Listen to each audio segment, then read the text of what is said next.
নমস্কাৰ বন্ধু বান্ধৱীসকল, মই আজি এটা নতুন ৰেচিপি লৈ আপোনালোকৰ আগলৈ আহিছোঁ। যদি আপোনালোকে ৰেচিপিটো চাই ভাল পায়, লাইক, কমেণ্ট, শ্বেয়াৰ কৰিবলৈ কিন্তু নাপাহৰিব। আজি মই আপোনালোকৰ ওচৰলৈ লৈ আহিছোঁ ভাঙন মাছ আৰু মধুসোলেঙৰ টেঙা জোল।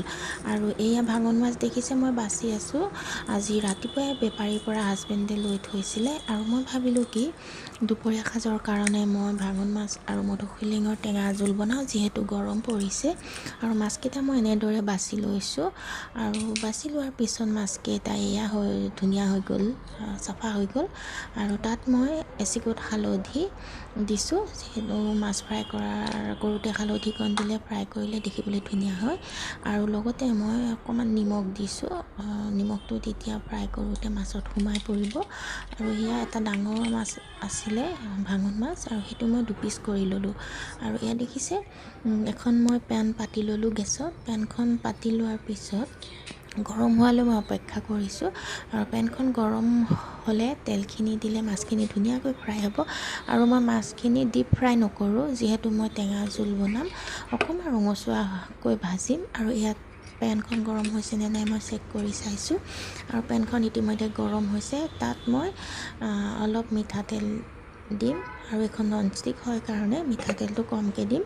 আৰু তেলটো দিয়াৰ পিছত তেলটো গৰম হোৱাৰ পিছত মই মাছকেইটা এটা এটাকৈ দিম। এতিয়া মই পেনখন গৰম হোৱালৈ ভাত চাই আছোঁ, আৰু পেনখন গৰম হ'ল, তেলখিনিও গৰম হ'ল, আৰু লগতে মাছ এটা এটাকৈ মই ধুনীয়াকৈ পেনখনত দি দিছোঁ।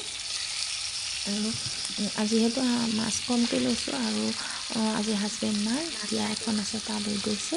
দেউতা আৰু মইহে যিহেতু আছে, দেউতাই মই মাছৰ টেঙা জোল খাম বুলি ভাবিলোঁ।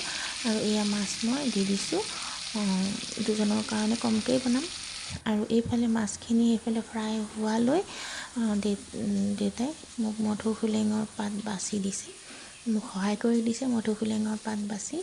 আৰু মধুসোলেং মোক ঘৰৰ পৰা লৈ আনিছিলে, গোলাঘাটৰ ঘৰৰ পৰা।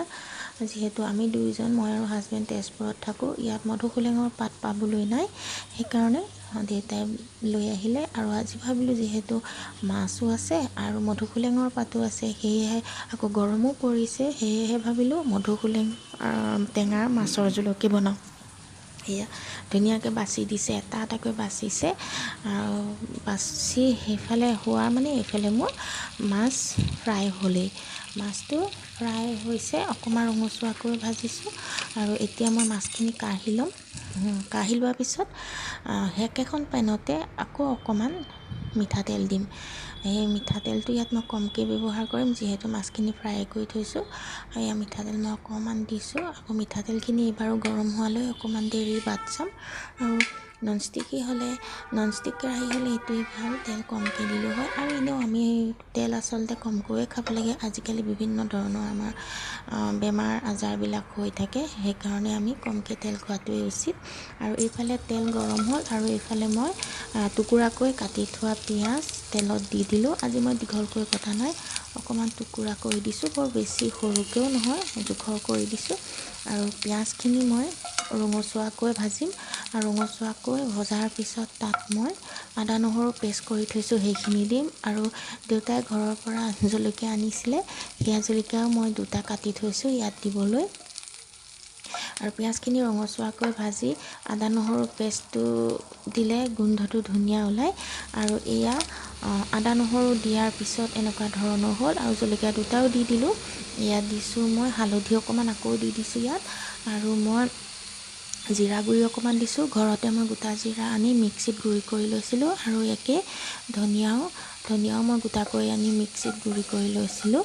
তেনেধৰণে এইখিনি অকণমান সিজালৈ বাট চালোঁ। আৰু এতিয়া মই কাটি থোৱা মধুসোলেংখিনি দিম, ধুই পেলাই ধুনীয়াকৈ কাটি থৈছিলোঁ। আৰু মধুসোলেংখিনি দিম এতিয়া। মধুসোলেংখিনি কমকৈ কাটিলোঁ, যিহেতু আমি দুজনেহে খাম, সেয়ে ভাবিয়ে অকণমান কাটিলোঁ। আৰু এনেকৈ অকণমান লৰাই দিলোঁ, লৰাই পেলাই এয়া দেখিছে অকণমান হৈ গ'ল। আৰু নিমখ অকণমান সোৱাদ অনুসাৰে দিছোঁ, যিহেতু মাছ ফ্ৰাই কৰোঁতে মই নিমখ দিছিলোঁৱেই। আৰু এনেদৰে লৰাই পেলাই তাত মই পানী দিম। পানী 2 কাপতকৈ অকণমান বেছিকৈ দিম, যিহেতু জোল বনাম আৰু বৰ বেছি জোলো নকৰোঁ। বহুত বেছি জোল হ'লেও খাবলৈ বেয়া হ'ব, সোৱাদটো নহ'ব। মানে অকণমান নিয়মতে কৰিম জোলটো, যিহেতু খাবলৈ যাতে ভাল হয়। এয়া 2 কাপতকৈ অকণমান পানী দি মই গোটেই বস্তুখিনি মিহলাই দিলোঁ, যাতে ইটোৰ লগত সিটো মিহলি হৈ যায় আৰু জলকীয়াৰ জাল ভাৱটো ওলাই যায়। তেনেদৰে লৰাই মই 5 মিনিটমান থলোঁ। 5 মিনিটমান থোৱাৰ পিছত আকৌ দাঙি চাই এয়া দেখিলোঁ, ঢাকন দাঙি চাই দেখিলোঁ এনেকুৱা হৈছে। হালধি কালাৰটো নাইকিয়া হৈ গ'ল, দেখিছে যি, কাৰণ টেঙা যে, সেইকাৰণে হালধিৰ ৰংটো কাটি ল'লে টেঙাই। আৰু মই মাছ এতিয়া দি দিছোঁ, এটা এটাকৈ মাছ দি দিছোঁ 2জনৰ কাৰণে। আৰু মাছখিনি দিয়াৰ পিছত তলৰ পৰা এনেকৈ মাছকেইটা ঢাকি দিবলৈ টেঙা পাতবোৰ অলপ অলপ আনি ধুনীয়াকৈ মাছখিনি ঢাকি দিছোঁ, যাতে মাছৰ সেই টেঙাৰ ৰসখিনি সোমাই পৰে। আৰু মাছখিনি সোনকালেই দিব লাগে, সোনকালে দিলে তেতিয়া কি হয়, মাছৰ যিটো ৰস, সেই ৰসটো জোলৰ লগত মিলি যাব আৰু তেতিয়া খাবলৈ ভাল হ'ব। আৰু মই 15 মিনিটমান তেনেকৈ উতলিবলৈ দিয়াৰ পিছত ঢাকন উলিয়াই চালোঁ, এয়া এনেকুৱা হ'ল আৰু সিজিয়ে গৈছে প্ৰায়। সিজি যোৱাৰ পিছত ধুনীয়াকৈ ৰস ওলাই গৈছে মাছৰ। এতিয়া নমাই থ'ম, নমাই পেলাই ভাতৰ লগত আমি দেউতাই মই পৰিৱেশন কৰিম। আৰু আপোনালোকে ভিডিঅ'টো চাই কেনে পালে জনাব, আৰু লাইক কমেণ্ট শ্বেয়াৰ কৰিবলৈ নাপাহৰিব কিন্তু। আৰু এয়া দেখিছে, এয়া বাতিত লৈছোঁ ভাতৰ লগত খাবলৈ। আৰু শেষত অশেষ ধন্যবাদ আপোনালোকক।